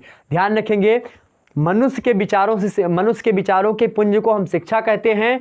उन्हीं विचारों के पुंज के माध्यम से कोई अन्य विचारक जो होता है तमाम अपने विचारों को देता है। एक प्रकार शिक्षा जो होती है विचारों से आती है और विचारों के इकट्ठा होने से शिक्षा का निर्माण होता है। तो शिक्षा का ना तो आदि है ना अंत है, ना उसका जो है एक प्रकार से उदय हुआ है ना तो उसका अस्त होगा।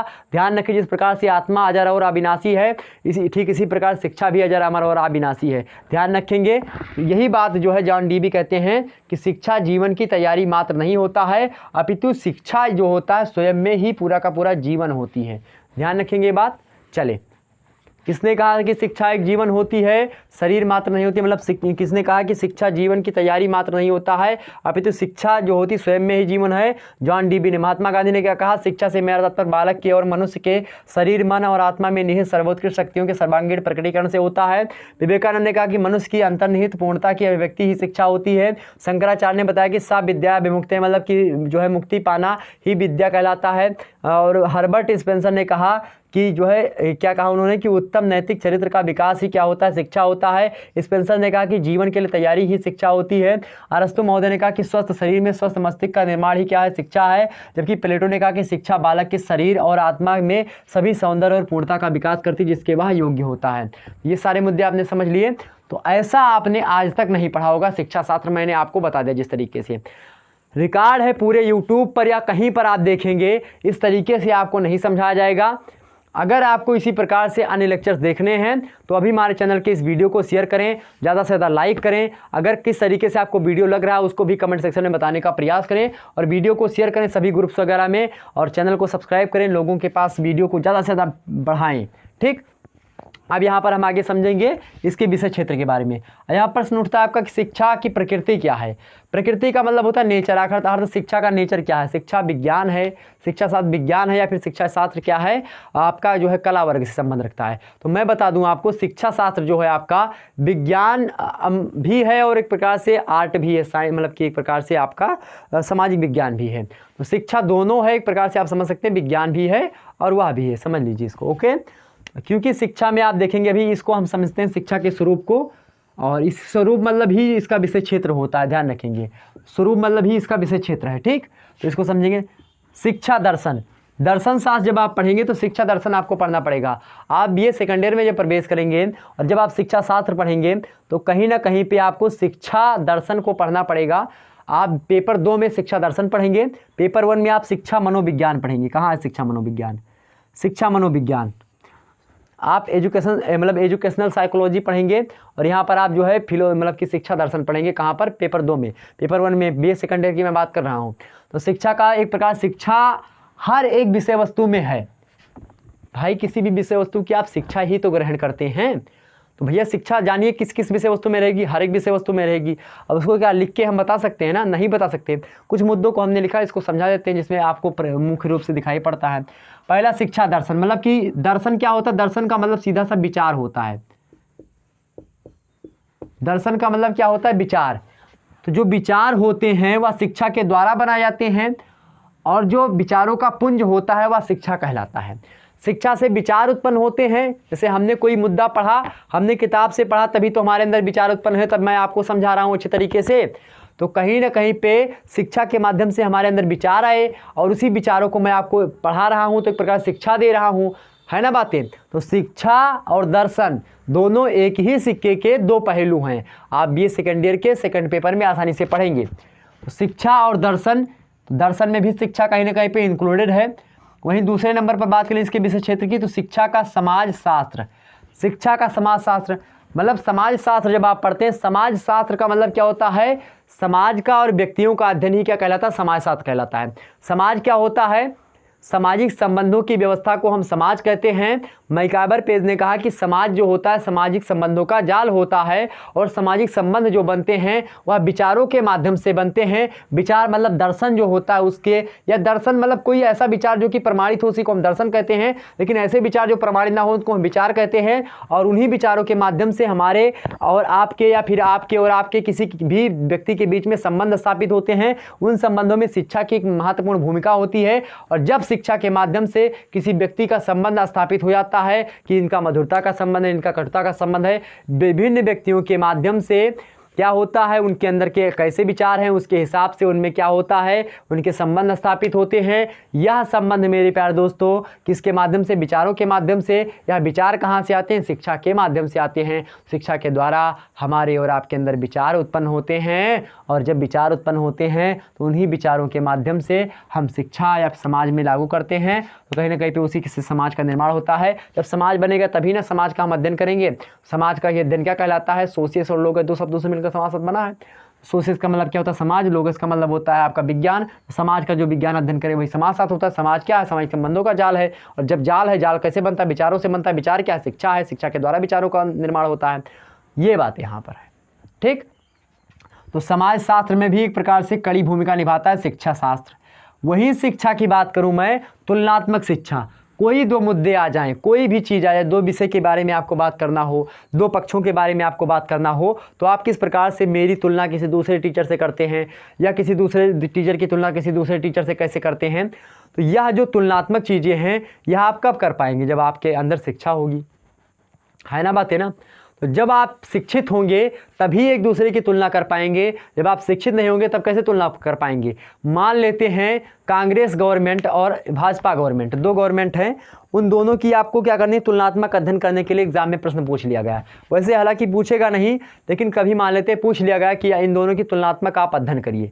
तो तुलनात्मक अध्ययन आप उसको कैसे करेंगे, तो उसके लिए आपको किसकी आवश्यकता पड़ेगी, उसके लिए आपको शिक्षा की आवश्यकता पड़ेगी मेरे भाइयों मेरे बहनों, उसके लिए शिक्षा की आवश्यकता पड़ेगी। और जब उसके लिए हमको शिक्षा की आवश्यकता पड़ेगी तो शिक्षा कहीं ना कहीं पे किस में व्याप्त है, शिक्षा मेरे प्यारे दोस्तों तुलनात्मक चीज़ों में भी व्याप्त है। आप किसी भी चीज़ की, किसी 2% की, किसी 3% की, या किसी अन्य पर्सन की, एक समुदाय विशेष की किसी दूसरे समुदाय विशेष से तुलना करते हैं, किसी समाज विशेष से किसी दूसरे समाज विशेष की तुलना करते हैं, किसी समूह की दूसरे समूह से, किसी संस्था की किसी दूसरे संस्था से, किसी विद्यालय की किसी दूसरे विद्यालय से, या मेरे टीचिंग जो है स्किल से किसी दूसरे की टीचिंग स्किल से, या किसी भी दुनिया की विचार वस्तुओं से, मतलब विचारों से, वस्तुओं से, प्रक्रियाओं से, क्रियाओं से, किसी भी चीज़ से एक व्यक्ति की तुलना दूसरे व्यक्ति से की जाती है, तो कहीं ना कहीं पे उनमें भी शिक्षा का उतना ही योगदान होता है जितना कि समाज शास्त्र में होता है, जितना कि दर्शन शास्त्र में होता है। ये बातें आपकी समझ में आ रही हैं कि नहीं आ रही है? अगर आ रही तो फटाफट से वीडियो को लाइक करें, आगे समझें। तो तुलनात्मक शिक्षा समझ रहे। आगे है आपका दूसरा, शिक्षा का विकास। किसी चीज़ के विकास में, जैसे मान लेते हैं किसी भी चीज़ का विकास करना है आपको, तो उसके विकास में शिक्षा का योगदान अति आवश्यक है। मतलब ये कि मान लेते हैं, अब हमारे अंदर की बात करूं, जब मैं शुरुआत में पढ़ाने आया था तो हो सकता है इतने अच्छे तरीके से ना पढ़ा पाता रहा हूं, या फिर मैं जैसे आगे और पढ़ाऊंगा तो हो सकता है और अच्छे पढ़ाऊं, जैसे आज पढ़ा रहा हूँ उससे और कहीं अच्छा पढ़ाऊं, या उसके बाद में और अच्छा पढ़ाऊं। तो कहीं ना कहीं पे जो विकास होता है, विकास जो होता है, किसी भी व्यक्ति का विकास हो, किसी भी वस्तु का विकास हो, किसी भी दुनिया में कोई भी अगर विकास हो रहा है, तो कहीं ना कहीं पे उस विकास में भी शिक्षा का योगदान होता है। शिक्षा का विकास आप देखते हैं कि हमारे पूर्वज कैसे रहे। हमारे पूर्वज पहले क्या होते थे, नंग धड़ंग इधर उधर घूमते थे, उनके पास पहनने के लिए वस्त्र नहीं थे। धीरे धीरे क्या हुआ, आग का विकास हुआ, पहले कच्चा मांस खाते थे, धीरे धीरे पहिए का विकास हुआ, कृषि वगैरह करने लगे, हल का विकास किए, औजारों के विकास हुए, धीरे धीरे क्या हुआ, कांसे का विकास, तांबे का विकास, लोहे का विकास, सोने का विकास, तमाम सारी धातुओं का विकास होता गया, वस्त्रों का विकास हुआ। धीरे धीरे इसी प्रकार सभ्यता का माइंड उनका बदलता गया, दिमाग बढ़ता गया, और ऐसे बढ़ते बढ़ते आज हमारे सामने इस प्रकार का मानव आ चुका है, जो चांद पर पहुंच गया, जो मंगल पर पहुंच गया, जो पूरी की पूरी प्रकृति को अपने कंट्रोल में किए हुए है, जिसका परिणाम स्वरूप आप देख सकते हैं कोरोना हमारे जो है बीच उपस्थित हो चुका है। प्रकृति पर एक एकत्व अधिकार हो चुका है, प्रभुत्व स्थापित कर चुका है मानव, और जब प्रकृति पर मनुष्य का एक प्रकार से एकाधिपत्य बन चुका है, तो ऐसे में कोरोना जैसी महामारी मतलब कोरोना जैसी महामारी आने की एक प्रकार से चांसेस और ज़्यादा बढ़ जाते हैं। जब आप प्रकृति को ध्यान में नहीं रखते हैं तो बहुत प्रकार की बीमारियां आती हैं। क्या पहले ऐसी बीमारियां आती थी? बिल्कुल आती थी। जब जब मनुष्य प्रकृति पर हावी हुआ है तब तब प्रकृति मनुष्य को नीचे गिराने के लिए तमाम प्रकार की चीज़ों को करती आई है। तो मेरे प्यारे दोस्तों, प्रकृति को बचाए, प्रकृति के जो नियम हैं उसका पालन करते रहें। पारिस्थितिकी एवं पर्यावरण में आपको यही सारी चीज़ें बताई जाती हैं। यहाँ पर आपको शिक्षा का विकास, मतलब किसी भी विकास में शिक्षा का योगदान होता है। आगे बढ़े हम, आगे देखें तो शिक्षा का विकास आप देखो समझ में आएगा। शिक्षा की समस्याएं क्या क्या होती हैं? शिक्षा में समस्याएं बहुत सारी उत्पन्न होती हैं। वैसे शिक्षा में समस्याएं उत्पन्न होती हैं, और साथ ही साथ यहाँ पर इसका मतलब शिक्षा की समस्याएं का मतलब नहीं कि शिक्षा की समस्याएं, या शिक्षा का विकास का मतलब शिक्षा का विकास नहीं, विकास में शिक्षा का योगदान से मतलब है। यहाँ पर समस्याओं का मतलब शिक्षा, मतलब समस्याओं में शिक्षा। कोई समस्या आपकी आती है, दुनिया की कोई भी समस्या ऐसी है, मान लेते कोरोना समस्या आई। अब कोरोना समस्या के लिए बहुत सारे डॉक्टर्स जो हैं वह शिक्षा ग्रहण किए हुए हैं ना, तभी तो इलाज की कर रहे हैं, वैक्सीन वगैरह बना रहे हैं। तो कहीं ना कहीं पे समस्याओं के निदान में शिक्षा की महत्वपूर्ण भूमिका होती है। तो शिक्षा के, अगर शिक्षा को हमको क्या करना है, मतलब कि किसी भी समस्या का निदान पाना है, चाहे सामाजिक समस्या हो, चाहे व्यक्तिगत समस्या हो, चाहे शारीरिक समस्या, बौद्धिक समस्या, या इसी प्रकार से तमाम सारी समस्या होती, व्यक्तिगत समस्या हो, किसी भी समस्या का अगर आपको हल ढूंढना है तो हमको शिक्षा का सहारा लेना पड़ता है मेरे प्यारे दोस्तों। और जब हम शिक्षा का सहारा लेते हैं तो कहीं ना कहीं पे हमारी समस्याएं दूर होने को हो जाती हैं। तो समस्याओं का निराकरण करने के लिए शिक्षा की महत्वपूर्ण भूमिका होती है। इसलिए शिक्षा के स्वरूप में समस्याओं को अंतर्गत रखते हैं। शिक्षा की समस्याएं, ध्यान रखेंगे इस बात को। आगे बढ़ते हैं, प्रशासन और पर्यवेक्षण। प्रशासन क्या है भैया और पर्यवेक्षण क्या है, इसको समझने का प्रयास करें। यहाँ पर मैं बता दूं आपको, ध्यान रखेंगे आप, अगर आपको IAS PCS की तैयारी करनी है तो शुक्ला IAS अकेडमी को सब्सक्राइब करें। जल्दी उस पर मैं क्लासेस स्टार्ट करूंगा और इसी प्रकार से धड़ल्ले के साथ पढ़ाने का प्रयास करूंगा। एक एक मुद्दे को पढ़ाऊंगा, जो टॉपिक आपके ना समझ में आता हो उसको एक प्रकार से चीड़ मरोड़ के पोस्टमार्टम करके आप तक पहुंचाने का प्रयास करूंगा। ओके, क्योंकि मैं जो हूँ एक प्रकार से आप लोगों के ही दया से जो है, एक प्रकार से जब मैं जो है तमाम सारे टीचर्स को देखता हूँ, मैं एक प्रकार से भी स्टूडेंट्स ही हूँ, पढ़ता हूँ, तो कहीं ना कहीं पे बहुत सारी चीज़ों को कोई व्यक्ति छोड़ देते हैं, या उस सही तरीके से उसको, मतलब उन्होंने बता तो दिया लेकिन उनकी भाषा इतनी उच्च होती है कि आप उसको सही तरीके से समझ ना पाएँ। तो मैं ऐसी भाषाओं का प्रयोग करके आपको समझाने का प्रयास करूंगा जो कि आपको मतलब लिखने में भी आपको मदद मिले, और साथ ही साथ आपके जो देहाती भाषा में, चूँकि मैं देहाती हूँ, मैं गांव से हूँ, और इसी प्रकार से आपको समझाऊंगा ताकि आपके एक प्रकार से माइंड तक हमारी बातें पहुँच सके। और जो व्यक्ति, जो हमारे भाई बंधु जो एक प्रकार से कॉलेज नहीं जा पा रहे हैं, क्योंकि मैं कॉलेज कभी गया नहीं और ना मैं कॉलेज में शिक्षा कभी ग्रहण किया हूँ, लेकिन फिर भी मैं आपको ऐसा चाह रहा हूँ कि जो मेरे साथ घटना घटित हुई वह आप ना झेलें। और इसी प्रकार से मैं इसी श्रृंखला में आपको दिन रात मेहनत कर रहा हूँ ताकि आप जो है एक प्रकार से पूरे के पूरे चैप्टर्स को, पूरे के पूरे सिलेबस को कंप्लीट कर सके। आज तक मैं बता दूँ, मैं जिस भी स्कूल में पढ़ा हूँ, जिस भी स्कूल में या कॉलेज में पढ़ा हूँ, आज तक पूरा सिलेबस कभी कंप्लीट नहीं पढ़ा हूँ। कोई सिलेबस कंप्लीट आज तक जो है कोई टीचर्स करवाया नहीं मेरा। और वैसे तो मैं कॉलेज कभी गया ही नहीं हूँ, जाहिर सी बात तो ये है। वैसे पेपर देने चला जाया था, वैसे वो बात अलग है, पेपर देने गया था।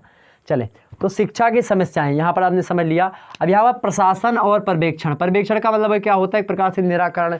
एक प्रकार से कोई अगर मुद्दे मान लेते हैं, कोई अधिकारी है, उसको किसी भी मुद्दे का पर्यवेक्षण करना हुआ, मतलब मान लेते हैं यह किताब है, इस किताब में कितने पन्ने हैं, इसको गिनने के लिए अगर कोई व्यक्ति बताए तो ये एक प्रकार से पर्यवेक्षण हुआ। या फिर कोई भी चीज़ों को जो है प्रकार देखने रखने की चीज़ें होती हैं, कोई अधिकारी को देखना हुआ, तो उसमें भी शिक्षा का योगदान होता है। इसी प्रकार से प्रशासन चलाना हुआ, प्रशासन जो है चलाने के लिए भी शिक्षा की आवश्यकता होती है। ठीक इसी प्रकार से मेरे प्यारे दोस्तों, प्रशासन को चलाने में, किसी भी मुद्दे का पर्यवेक्षण करने में कि हाँ यह मुद्दा क्या है, उस मुद्दे को कैसे सॉल्व किया जाए, इसमें शिक्षा का योगदान होता है। इसी के साथ साथ मेरे प्यारे दोस्तों, शिक्षा मनोविज्ञान, साइकोलॉजी, आप देखते होंगे जब बच्चा छोटा होता है, आप पढ़ेंगे शिक्षा मनोविज्ञान में बीए सेकंड ईयर में, तो वहाँ पर शुरुआत से बताया जाएगा आपको शिक्षा मनोविज्ञान किस प्रकार संबंध रखते हैं, किस प्रकार से एक ही सिक्के के दो पहलू, जिस प्रकार से शिक्षा और दर्शन थे उसी प्रकार शिक्षा और मनोविज्ञान भी हैं। मनोविज्ञान जो होता है, जो टीचर्स पढ़ा हुआ होता है वही शिक्षा शास्त्री भी होता है। एक मनोविज्ञान शास्त्री एक शिक्षा शास्त्री भी होता है, एक मनोवैज्ञानिक एक शिक्षा शास्त्री भी होता है, शिक्षा शास्त्री मनोवैज्ञानिक भी होता है। आप देखे होंगे, आप टेट वगैरह में अगर आप जो है जाएंगे तो आपको शिक्षा मनोविज्ञान पढ़ाया जाएगा। और जब आपको शिक्षा मनोविज्ञान पढ़ाता है तो क्यों पढ़ाया जाता है आपको? क्योंकि आप बच्चे को किस प्रकार से डील करते हैं। कोई बच्चा सामने बैठा है आपके अंदर, मैं बता रहा हूँ, मैं एक टीचर हूँ, हो मान लेते हैं आप, मैं स्टूडेंट्स हूँ, लेकिन आपके मनोभावों को मैं समझ पा रहा हूँ कि आप क्या चाहते हो, क्या प्रश्न आपके मन में उठते हैं। आखिरकार ये सब समझने में आपको दिक्कत बहुत होती है, मुझे भी दिक्कत हुई थी कि हाँ अरस्तुआ ने क्या कहा, प्लेटो ने क्या कहा, या इसी अरस्तुआ बोल दिए, प्लेटो ने क्या कहा, अरस्तु ने क्या कहा, स्पेंसर ने क्या कहा, हर्बर्ट ने क्या कहा, शंकराचार्य ने क्या कहा, इसमें कन्फ्यूजन हो जाती थी। लेकिन इसको ऐसे हमने आपको बताया है कि 2 से 3 बार अगर वीडियो को देख लेंगे या एक ही बार देख लें तो आपको सारे के सारे मुद्दे तो क्लियर ही हो जाएंगे। इसका मतलब क्या है, जो इनकी भाषा है, कठिन कठिन भाषा लिखे हैं, उसका सीधा सा मतलब मैंने आपको व्याख्यात करके बताया। तो ये बातें मैं समझ सकता हूँ ना, और जो मैंने समझा ये क्या है, ये मनोविज्ञान है। मनोविज्ञान के माध्यम से हमने आपकी बातों को समझा और उसके बाद में अपने हिसाब से हमने आपको समझाया।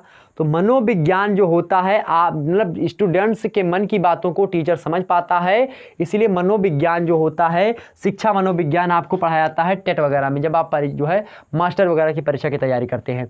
मनोविज्ञान में यहाँ आप देखते हैं शैशवावस्था में बच्चे का विकास, बाल्यावस्था में बच्चे का विकास, उसके अंदर किशोरावस्था में बच्चे का विकास, प्रौढ़ावस्था में बच्चे का विकास, युवावस्था में बच्चे का विकास, मतलब युवा के बाद प्रौढ़ा आती है, तो उन सभी बच्चों का विकास होता है। और विकास जो होता है उसमें शिक्षा का बहुत ज़्यादा योगदान होता है, हमने पहले बताया।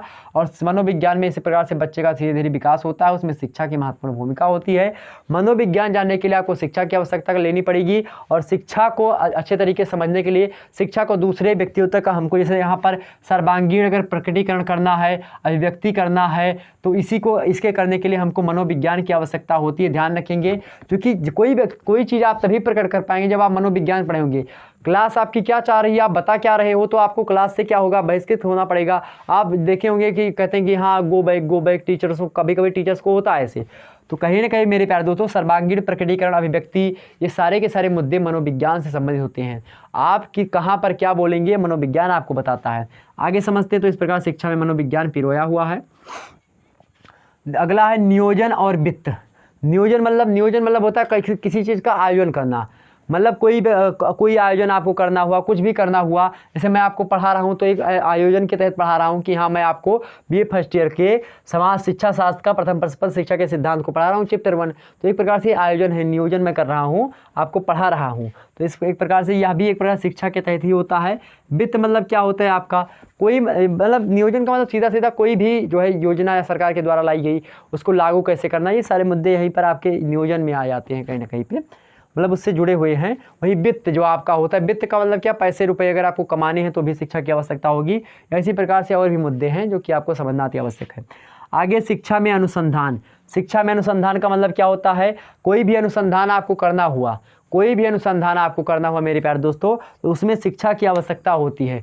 ध्यान रखें, शिक्षा में भी अनुसंधान होता है, शिक्षा में बहुत सारे अनुसंधान हुए हैं, लेकिन यहाँ पर अनुसंधान का सीधा सा मतलब, शिक्षा में अनुसंधान का मतलब है कि अनुसंधान कोई अगर हो रहा है कोई किसी भी क्षेत्र का, उसमें शिक्षा जो है पूर्ण रूप से घुसी हुई है। इसी के साथ साथ अनुसंधान का मतलब क्या होता है, इसे मान लेते हैं अनुसंधान किसी चीज़ का रिसर्च वगैरह, तो रिसर्च वगैरह जब आप करते हैं तो शिक्षा के माध्यम से ही होता है। वहीं आपको बताना चाहूँगा शिक्षा तकनीकी, क्या शिक्षा में अनुसंधान, शिक्षा तकनीकी मतलब तकनीकी शिक्षा। कोई तकनीक आप टेक्नोलॉजी में देखते हैं, टेक्नोलॉजी क्यों डेवलप हुई है, शिक्षा के द्वारा टेक्नोलॉजी डेवलप हुई है, शिक्षा के द्वारा जो है तकनीकी का विकास हुआ है। इसी के साथ साथ प्रशासन, जो लोग प्रशासन या तमाम सारे प्रशासन आप देखते होंगे, कहीं ना कहीं उन प्रशासन को चलाने के लिए एक शिक्षित समाज का, एक शिक्षित व्यक्तियों की आवश्यकता होती है, जो कि सरकार में जो होते हैं, मंत्री होते हैं, या फिर एक प्रकार से जो IAS PCS बनते हैं, वह कहीं ना कहीं प्रशासन चलाते हैं, तो वह शिक्षित होने चाहिए। इसीलिए आप देखते होंगे IAS का सिलेबस कितना बड़ा सिलेबस है। तो इसलिए शिक्षा का होना मतलब एक शिक्षा का जानकार होना व्यक्ति वही प्रशासन में जा सकता है। वहीं आगे स्वास्थ्य शिक्षा, आपको एक प्रकार से शिक्षा के बारे में मेरे प्यारे दोस्तों, स्वास्थ्य शिक्षा, स्वास्थ्य में भी शिक्षा, अगर आपको स्वास्थ्य अपना ठीक ठाक रखना तो भी शिक्षा की आवश्यकता पड़ेगी। और मेरे प्यारे दोस्त स्वास्थ्य शिक्षा के बारे में भी आपको जानना अति आवश्यक होता है। विभिन्न रोग कैसे खत्म होंगे, क्या क्या चीज़ें होगी, वो सारे के सारे शिक्षा उसमें पिरोई हुई है। इसी के साथ साथ शिक्षा में मापन एवं मूल्यांकन। मापन मूल्यांकन मतलब क्या होता है, किसी चीज़ को मापना हुआ, किसी चीज़ का मूल्यांकन करना। मूल्यांकन मतलब मान लेते हैं यह मार्कर जो है 20 रुपये का है, यह मार्कर मान लेते हैं यह मार्कर है, तो यह मार्कर कई रुपए मतलब कितने रुपए का, अवधि निकल रहा है मेरे मुँह से, अवधि प्रांत से तो वही निकलता कभी कभी। तो ये मार्कर मान लो अवधि बोले चले, वैसे कोई बात। तो यह मार्कर जो किसी दिन अवधि में पढ़ाऊंगा, जब मैं अवधि काव्य पढ़ाता हूँ हिंदी साहित्य BA थर्ड ईयर में जो छात्र छात्राएं लिए होंगे उनको पता होगा, जब मैं हिंदी साहित्य पढ़ाता हूँ तो मैं एक प्रकार से अवधि में अधिकतर बातें बोलता हूँ उसमें, क्योंकि अवधि का भी ये फर्स्ट पेपर उसमें। ठीक, यहाँ पर जो है शिक्षा मापन मूल्यांकन, ये मान लेते हैं मूल्यांकन का मतलब समझिए। मूल्यांकन जब भी किसी प्रश्न का मूल्यांकन करने को पूछे कहे तो मूल्यांकन का सीधा मतलब क्या होगा, मार्कर ये जो है ये कितने रुपए का है, मान लेते हैं मार्कर की या कीमत क्या है, तो इस मार्कर की कीमत 20 रुपये है, आपने आंका इसको कि इसकी कीमत क्या है 20 रुपये की है। तो किसी वस्तु की कीमत को आंकना ही क्या कहलाता है, मूल्यांकन कहलाता है। तो आप किसी भी चीज़ की किसी मूल्यांकन कर सकते हैं, कोई व्यक्ति का मूल्यांकन कर सकते हैं, किसी मुद्दे का मूल्यांकन कर सकते हैं, किसी विचार का मूल्यांकन कर सकते हैं, किसी विषय वस्तु का मूल्यांकन कर सकते हैं। तो कहीं ना कहीं पे मूल्यांकन जो होता है आप कैसे करेंगे, जब आपकी शिक्षा होगी आपके अंदर तब आप मूल्यांकन किसी चीज़ का कर सकते हैं। तो इस प्रकार से आपने सारे मुद्दे को समझा, जाना और परखा। तो मेरे प्यारे दोस्तों आप कोई भी आपका प्रश्न नहीं बचा होगा जो कि आपके चैप्टर 1 से छूट करके चला जाए। तो मिलते हैं मेरे प्यारे दोस्तों फिर नेक्स्ट वीडियो में हम इसी प्रकार के अगले लेक्चर के साथ, चैप्टर 2 के साथ। तब तक के लिए जय हिंद जय भारत। क्या इसी प्रकार से अन्य सब्जेक्ट पर आपको वीडियो चाहिए, उसके लिए आप कमेंट सेक्शन में बातें बताएं और वीडियो को शेयर करें। जितनी वीडियो को आप शेयर करेंगे उसी हिसाब से मेरा मोटिवेशन लेवल बढ़ेगा और मैं उसी हिसाब से आपके सामने वीडियो देने का प्रयास करता रहूँगा। चलिए फिर जय हिंद जय भारत।